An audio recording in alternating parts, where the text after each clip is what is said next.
মাংস কবে খাইছেন লাস্ট? এক 2 মাস 3 মাস হয়। দেখেন এই যে কুড়ে নিয়ে এসেছে, এটা দিয়ে কয়দিন চলবে? ভয় লাগে না এই যে একটা বাড়িতে একাই থাকেন? সুপ্রিয় দর্শক, আপনাদেরকে এমন এক বাসায় নিয়ে যাব, আপনি ভাবলে অবাক হবেন। দেখতে থাকুন, আসেন। কি রান্না চলছে? কি কি খাওয়া দাওয়া?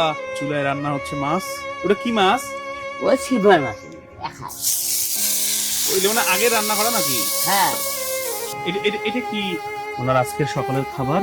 এই দেখতে পাচ্ছেন কচুর যে লতা, এটা দিয়ে কয়দিন চলবে? হ্যাঁ মাছের তো কিছুই নাই। এটা শিল্পাটা তোমার? ঠিক না ফাটেন।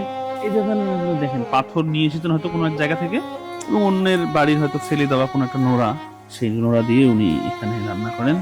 দেখেন ওনার রান্নাঘরের র্যাক হলো এটি, এবং এখানে রান্নাঘরের জানালা। এটা হলো সেই হাড়ি মাছা। সাধের লাউ বানাইছে মোরে বৈরাগী, সেই লাউয়ের বশ, লাউয়ের খোল দিয়ে বানিয়েছেন ওনার চাল রাখার একটা বাটি।